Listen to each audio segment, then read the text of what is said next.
our presenter tonight, Julie Elliott. Grew up riding a horse on a small ranch in eastern Colorado. Now she works as a rangeland management specialist with the Natural Resource Conservation Service. Julie cares deeply about rangelands. In particular, she wants to help ranchers prepare their range for drought. This includes what happens on the range during and after drought. Julie is currently on a special detail to the Northern Plains Climate Hub. Her focus has been on sharing information about grass calves and drought. So that's our speaker for this evening.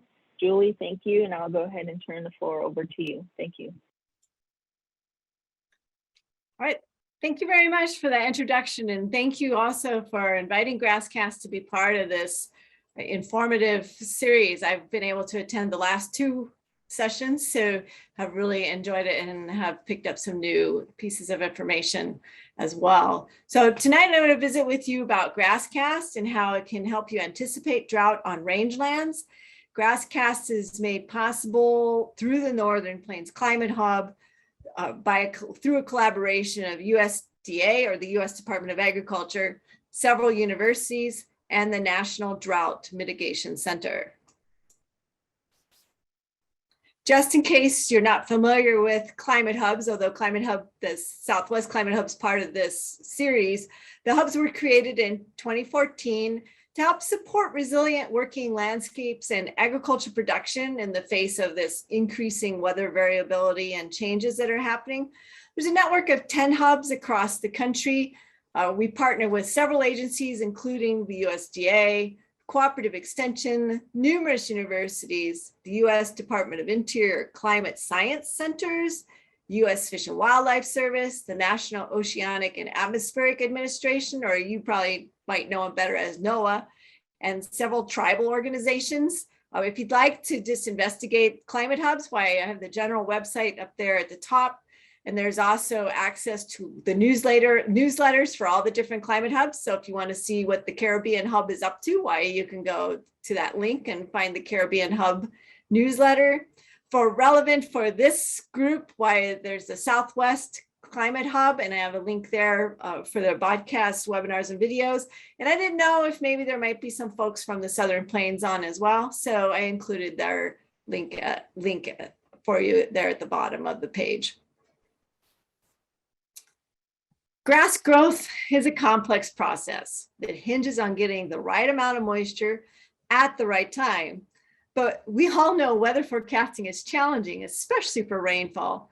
So no one knows for sure how much moisture we're going to get until the growing season's over.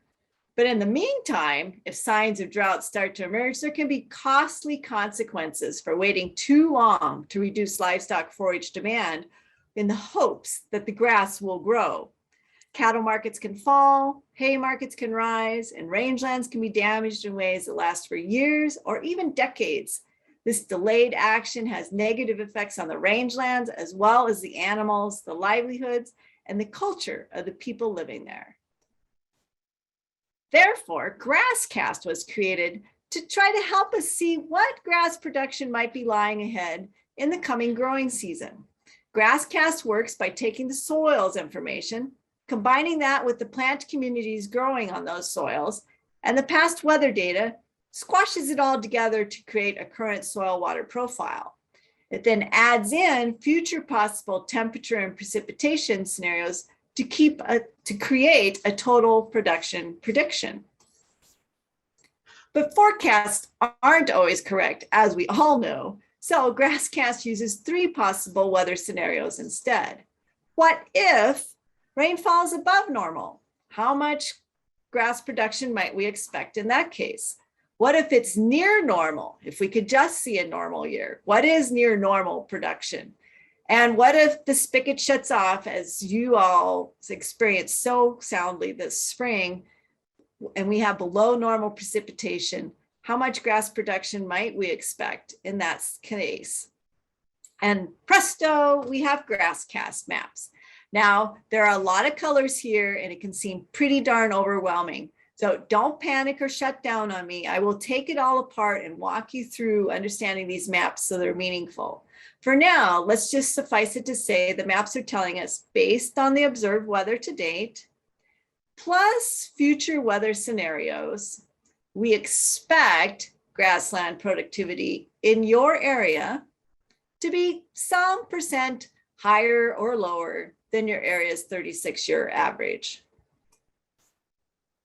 Now, Arizona and New Mexico, you're really unique in that you have two separate green up events. One is in the spring. It's driven by precipitation and temperatures from January to May, but because things don't really get going until later, we create the maps running April and May. Then you have a summer growing season. It starts in June and it runs on the summer precipitation and temperatures from June through August. We create the maps from June to the 1st of September, representing that end of the season totality. So let's take a look at the maps. This is the spring map from May 3rd. Now, the first thing some of you on this call might notice that there's no grass cast map for you if you're in Southwest Colorado or Southeast Utah. And on the spring maps, there's a big gray hole in Northeast, Northern Arizona, and Northwest New Mexico.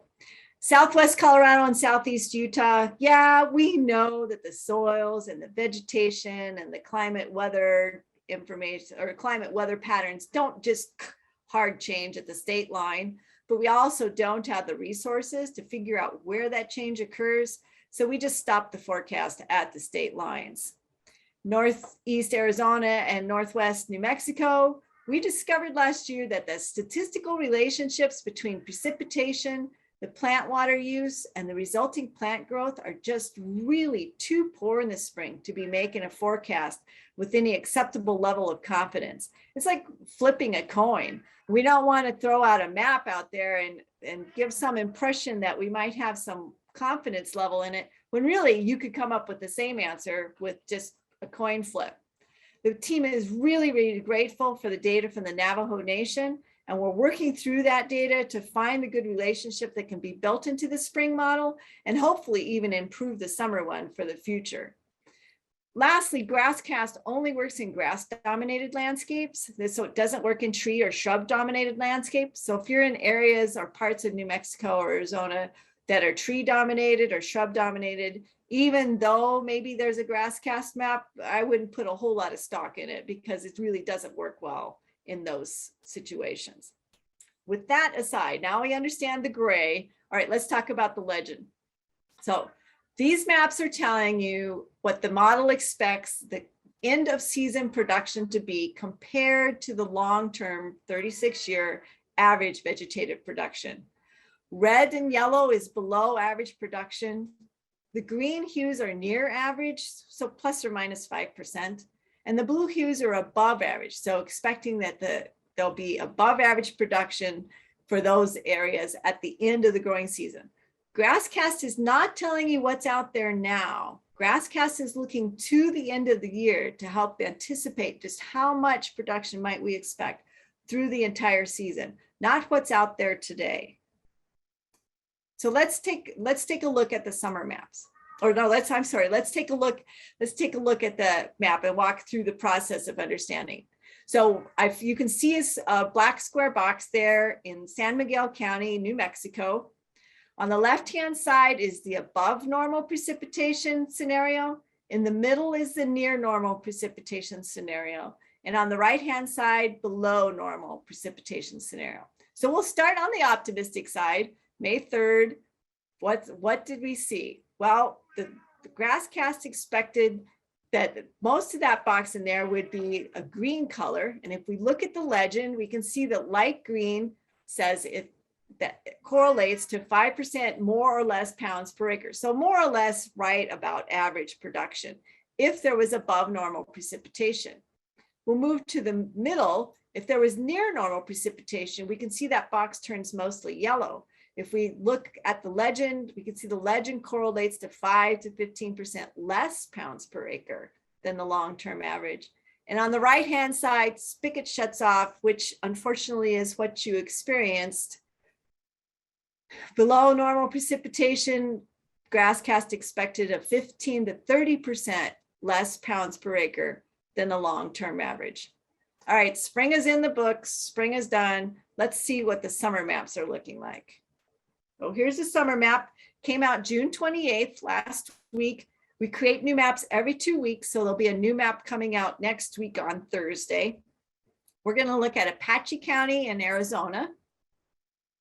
On the left-hand side, above normal precipitation, we can see the color is mostly a kind of a medium blue. If we refer to the legend, we see that we expect 15 to 30% more pounds per acre than the long-term average if there's an above normal precipitation for the rest of the summer. In the middle, near normal precipitation, the box turns a light blue.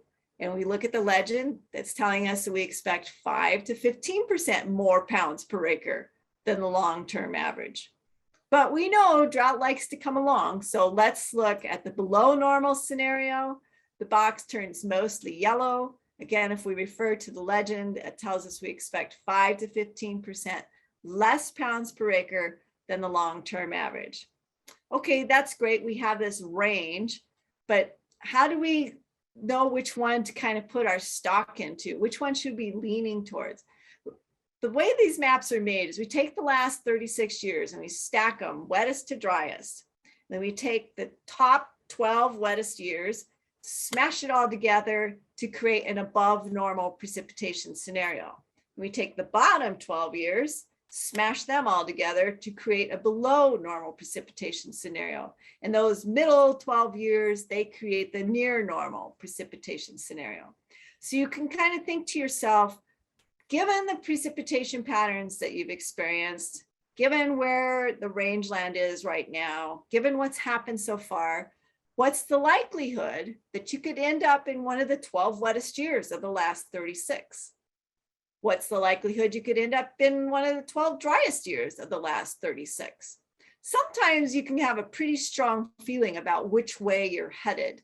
And sometimes it's just too early to say. And in this case, it might just be too early to say. If we have a place in Apache County, we might like to know, especially like for the below normal scenario, well, am I sitting in that green area, or am I sitting in that yellow area?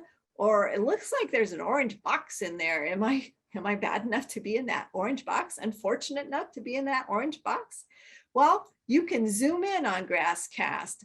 GrassCast is actually created, the forecast is created on 6 mile by 6 mile grids. So you can zoom in as close as that if you want to, though all you just see is a big blob of color on top of a grayed out aerial photo. So you can use the magnifying glass to type in a county or town name. Just beware the GrassCast is automatically going to select the geographical center of that county. And given the size of our counties, that may not be anywhere close to where you want to be. I suggest you use the plus and minus signs. It's common in a zoom feature to zoom in and out until you find the area that you want. And then just click and this little pop-up box will show. And it tells you more information about that particular grid cell.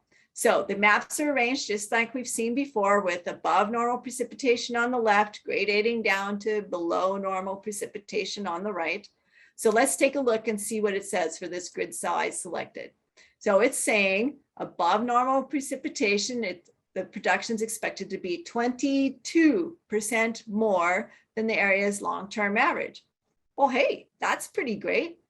How is this map made? Well, we've added that information into this pop-up box now. So it's telling you since June 1st, because remember there's a summer growing season and we started hard over again on June 1st. So since June 1st, this particular grid cell, GrassCast believes, has received 1.2 inches and that the average is 0.24, just under 1/4 of an inch. So that grid cell, GrassCast believe, has had really great moisture so far in June. The next piece of really important information is down just a little bit. This map is assuming 5 and just a little over a half, 5.67 more inches of rain for the rest of the growing season.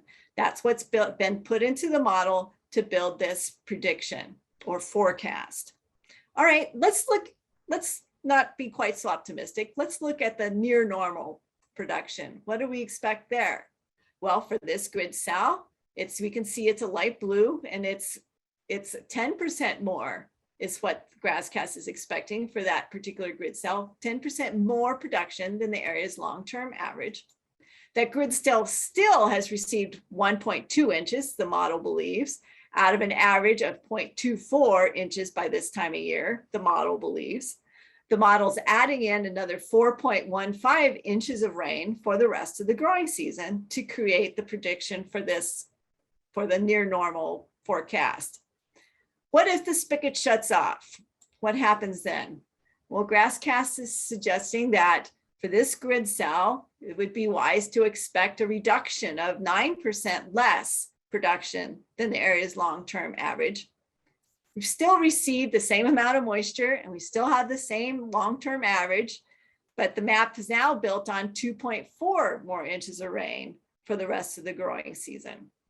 Well, 2 of the 3 maps look pretty darn optimistic. And actually, given what happened this spring, the -9, we'd take -9%, right? That's still way better than what happened this spring. So does this mean then, if I'm this landowner in this grid cell, that I could go buy some more animals, or at least keep the ones I have? Well, not necessarily. Let's come back to that idea in just a moment. If there's anyone on here from Eastern New Mexico, or if you're in the GrassCast website and you're poking around, you might notice that, wait a minute, Eastern New Mexico gets 2 sets of forecasts. They get one with the Great Plains and they get one with the Southwest, but the forecasts don't look anything alike. Well, that's because the Great Plains is built on kind of a more traditional growing season, a continuous one that starts in March or April and runs through the summer into the fall. One continuous growing season. The Southwest, as I explained at the beginning, is built on 2 distinct and very separate growing seasons: a spring growing season that stops the end of May, and then a summer growing season that begins in June and runs through the rest of the summer.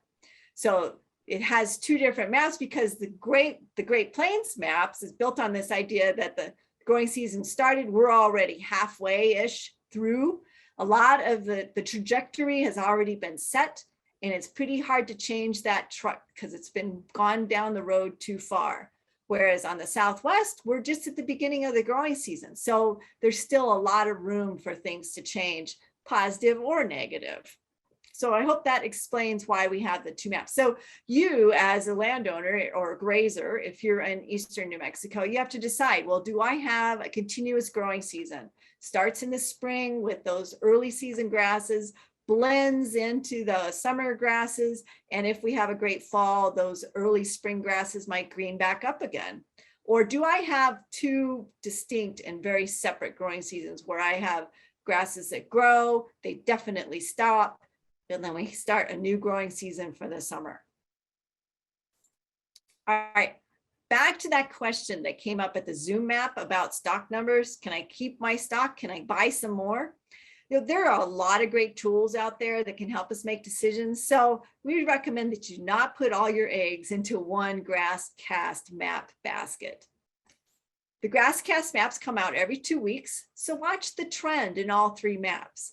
Remember, this is just the second map for the summer. And even though precipitation's been pretty good, at least in the grid cell that I clicked, has your precipitation been similar to the assumption that GrassCast is making?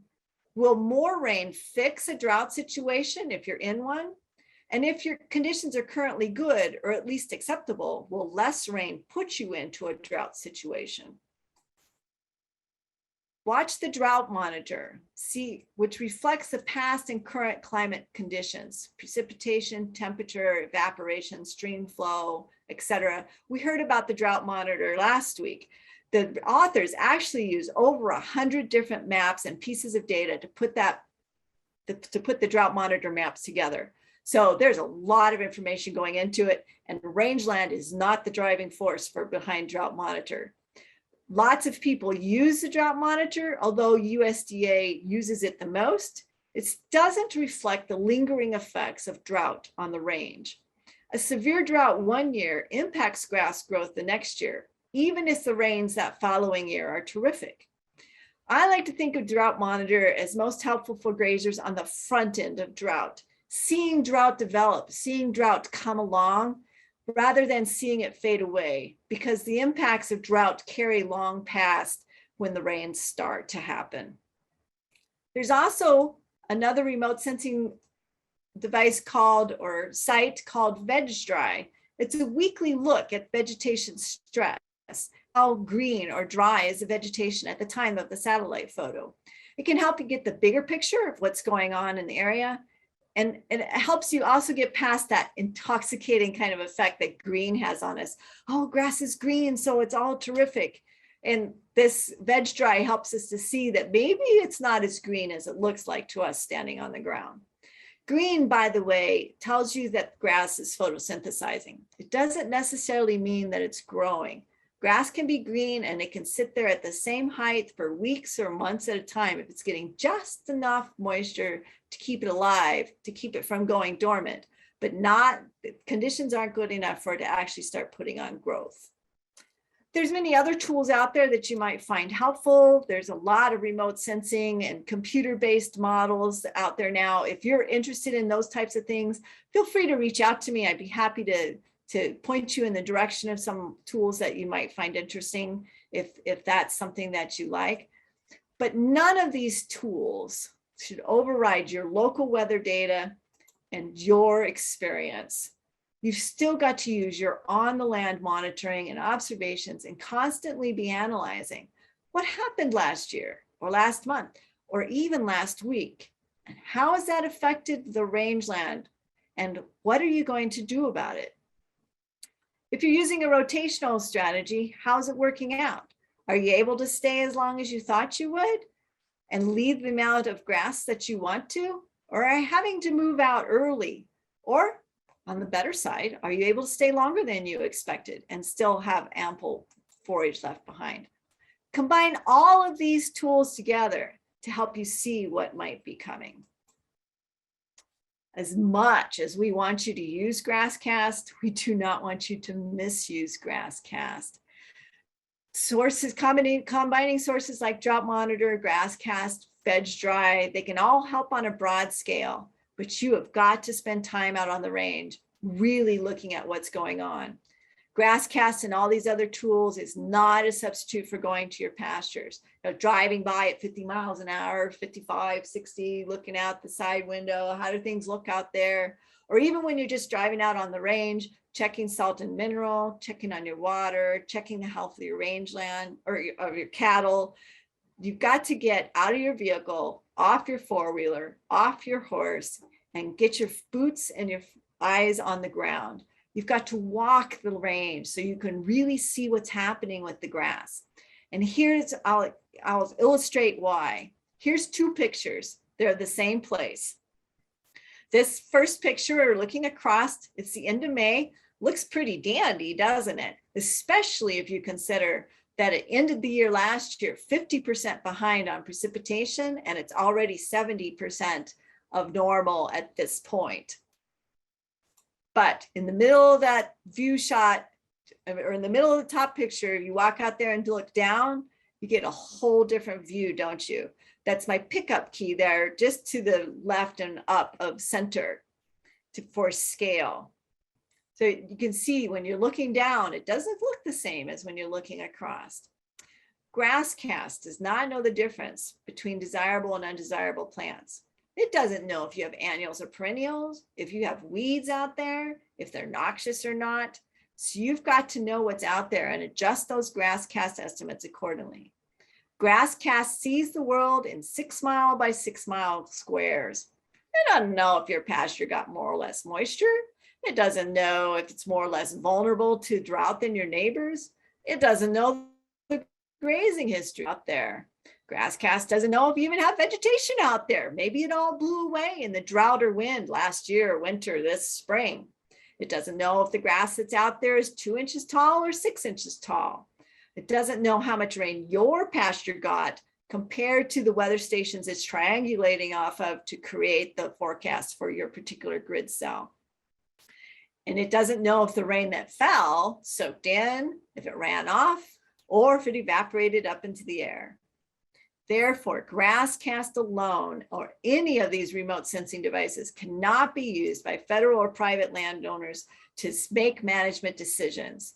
They cannot be used for setting stocking levels, for determining when the cattle and livestock can go on or when they have to come off the range. They are not range monitoring devices, and grass cast should not be used for documenting grazing losses. Grass cast is a total production estimate, not a grazing estimate. And the two are not the same. Now, let me illustrate that. So let's say that in an average year, your rangeland is expected to grow 1,000 pounds per acre. If you looked at it over the last 36 years, that would be the average of the production out there. It's commonly believed and been proven through research that you need to leave at least half of what's grown out there to maintain the health of the rangeland, maintain health of the plants, maintain the integrity of the rangeland, make sure that it's well armored and ready to take advantage of those good years and able to survive the poor years. So if we have 1,000 pounds out there, we need to leave 500 pounds in place to maintain that integrity of the rangeland. So that means you can take half. Yeah, but half of that's going to get trampled. They're going to get urinated on, defecated on, otherwise rendered useless. So actually, in the end, it's a quarter of the total production that goes to feed the animal. So 250 pounds for a conservative estimate. So if your average production is 1,000 pounds, you're really only putting a quarter of that into the gut of the animal, 250 pounds. All right, let's say grass cast projects a 30% production loss, 30% less production than the long-term average. Well, that means we have 700 pounds per acre. But now stop and think, and this is something that even those of us that are in advising situation don't think about enough. If a healthy rangeland needs 500 pounds to maintain its integrity, to keep those plants well rooted and well prepared for drought and able to take advantage of good years, don't drought stressed rangelands still need that 500 pounds to be in place to keep them well armored and ready to survive the drought? That means there's only 200 pounds left to take. Half of that's still going to get trampled, urinated on, defecated on, otherwise rendered unusable. So that means 100 pounds is allocated to feed the animal. And 100 pounds versus 250 pounds, I don't have to tell you, is not the same thing. And it's actually a 60% grazing loss, which is far more severe than the grass cast projection of a 30% total production loss. How do we find some of these other tools? Well, the National Drought Mitigation Center posted this website last spring. It's called the Ranch Drought Monitoring Dashboard. It's a little tough to find just typing it into Google or to your favorite search engine. So I put the address up here in bold so that you can see it. Take a screenshot, use your phone and take a picture of it, because you really need to type in that address just like it is to find it. It's a little hard to find off of the drought website itself, off the NDMC website itself. The dashboard is really neat though. It features the latest data on drought and precipitation conditions. It has the outlooks, on the ground reports, vegetative stress, forage productivity, and more, all organized around key questions. The key questions are there in the green. For example, what is my current drought situation? Or what can I expect for forage production this year? I bet you know where that one's going to take you. Or what are my options for drought management? You click on any of those, it'll scream you down to the part of the web page that addresses those questions with links. Well, actually not with links, but with the actual information right there and some links, resources that can be displayed on a US map that you can put together and help provide a clear picture of current drought conditions and expectations. There's so much information out there, and it's really challenging sometimes to figure out what you're supposed to do with all of it. So the Drought Mitigation Center, National Drought Mitigation Center built this page to try and organize it around the questions that ranchers are asking during drought and make it easier to find the information you're looking for to help you make decisions. Right now, GrassCast uses the National Weather Service co-op stations, but it's hoped that someday in the not too distant future, we'll be able to use data from CocoRa's, or the Community Collaborative Rain, Hail, and Snow Study. CocoRa's was born out of a flood in the 1990s in Fort Collins and in Colorado, but it's now blossomed. It covers all the United States. It reaches even into Canada and to some of the Caribbean islands. It's really easy to sign up. Go to the website. There's no charge. You do need to have the rain gauge that's pictured there on the left. You can buy it off of the website. There's a link on the website to where you can buy it. It runs about $30, but you can contact the Southwest Climate Hub as well to see if they still have some rain gauges that you might be able to pick up. You can see there's great clusters of reports there in some areas in New Mexico and Arizona, but there's also an awful lot of areas that don't have anybody reporting. And it's really important to get those numbers. Extra important to report those days when you don't get anything, zip, not a nothing for precipitation, because the Drought Monitor authors are looking at CocoRa's, and other people, Weather Service and other agencies are looking at CocoRa's to see what's been happening to help them make decisions about what they want to do in a particular area and help them identify when drought actually began. CocoRa's observers can also submit condition reports. It's kind of similar to the Seymour that we heard about a couple weeks ago. Not quite as detailed though. You use a radio button to click what condition you're in, report date, the condition you're in, and then there's just a text box there that type in what information you want to share. So whereas Seymour prompts you for a lot of particular information, you can just willy-nilly put it into this text box for people to read. You might like this better. You cannot put up pictures on CocoRa's, but it is a one-stop place where you can report your precipitation and report conditions, and people will still see it if you would like to participate in this kind of citizen weather science opportunity. To learn more about GrassCast, I invite you to go to our website, grasscast.unl.edu, or just type GrassCast into your favorite web browser. We do have an introductory video there. It's a short little video explaining the basics of GrassCast, and we just updated it to include our Southwest maps. We also have a tutorial on how to read the maps in case I've left you confused or you forget in a couple days what exactly it is I said. You can go there and read the tutorials. If you'd like to understand more in depth how GrassCast works, you go to the science webinars, and there's some really great explanations by Danelle Peck, the Climate Hub director, on how GrassCast works, how the model works, and how it puts information together to create the forecast. If you want to zoom in and see what the forecast is for your particular area, it's the second box there on the left-hand side, GrassCast zoomable maps. And if you just want to see, well, what has GrassCast said in the past, whether it's the first map in June, or if you want to see the spring maps, or maybe you even want to go back a year or two and see what GrassCast was predicting for those years, you can go take a look and help you decide how well is GrassCast working for your area. So come check us out, grasscast.unl.edu. This is the landing page. It does bring up the Great Plains maps because that's covering a bigger area, but just click on the Southwest radio button there and it'll pop up the maps for you. If you have any questions or comments or suggestions, please reach out to us and let us know. We'd like to know how GrassCast works for you. What is there that we could do to make the website easier to navigate? What information are you looking for that you didn't find? We're hoping to do some rebuild of the website over this winter during the down season. So we'd like to know what you think of GrassCast and how well it's worked for you. And certainly if the forecasts were way off, particularly as we get to the end of the year and we issue that final forecast, we'd like to know, man, if it was just wrong, we want to know so we can dig into that and figure out what happened. And I thank you so much for your time and for inviting GrassCast to be part of this webinar series. And I'd love to take any questions if there are any.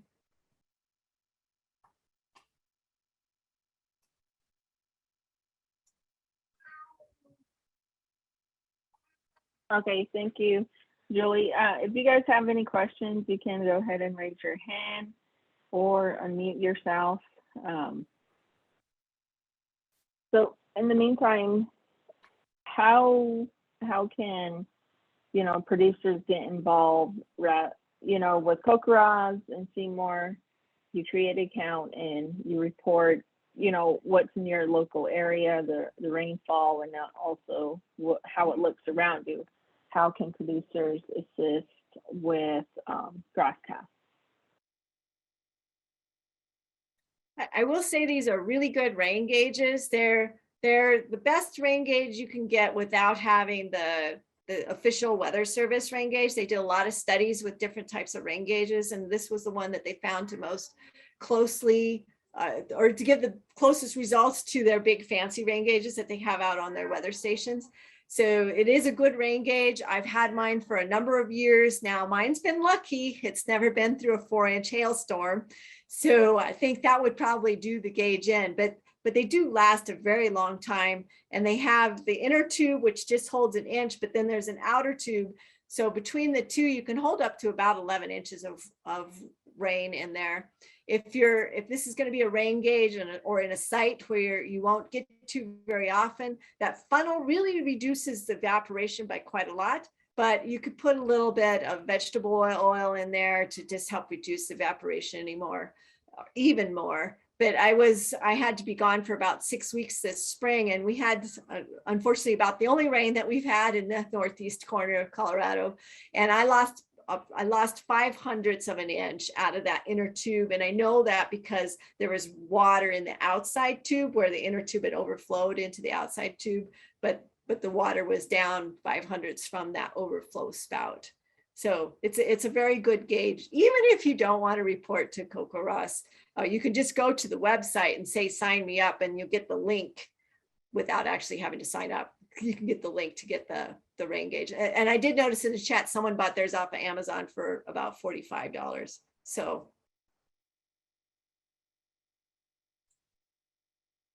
Okay, great. And all, the information that you receive, you do work with the Drought Mitigation Center. Correct?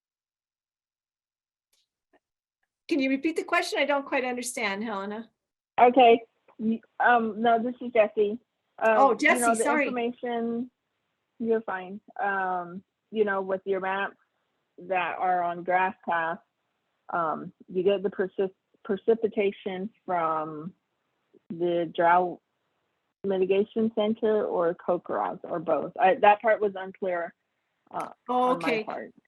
Okay, so GrassCast gets its precipitation information from the National Weather Service station. So not from the Drought Mitigation Center. Now you can find the GrassCast maps on the Drought Mitigation Center site, that dashboard that I shared. If you want to go there, they do have the GrassCast maps there as well. Does that answer the question? Yes, it does. It does answer the question. And then also, your maps are updated weekly, every 2 weeks. Every 2 weeks. So the last map came out June 28th. So there'll be another map. I'm looking at my calendar. It'll come out on the 13th or 14th of July. So next week on Wednesday or Thursday. Hi, this is Marge, Julie. Yeah, Marge. Marge Lantana. I'm just so amazed on the presentation you provided for us this evening, and I will definitely utilize that GrassCast information. And I do have that cocoa rods installed at my ranch. And here back at home, where we pasture our cattle, we're like probably 15 miles. So there's a huge difference of collection of precipitation this past several weeks. So I'm always quite concerned why the Navajo Nation does not have a weather station. So I think it will have to start with us to make a proposal to our councilmen and towards the Navajo Nation to start constructing or proposing for a weather station. So I'm just thinking that first map that you showed us has a great spot that may have been caused because we don't have the weather station, but we are utilizing our own cocoa rods to measure our precipitation. So we're very quite happy with the rainfall this past several weeks. And I think overall, the cumulative, we probably got maybe 2 inches of rainfall. So each day we've been getting like a 1/6 of an inch or almost an inch. So, but your presentation is very helpful, and thank you so much. Well, thank you, Marge. I'm glad to hear that, and I'm glad to hear that you're getting rain. So that's super. Thank you. Yes. Thank you, Marge, for your question. If you guys have noticed, I launched the poll.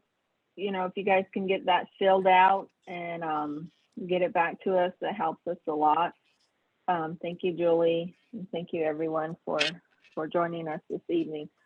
I'm just going over the chat box to make sure. Okay, we got all of the questions answered. Does anyone else have any questions for Julie? Very great presentation.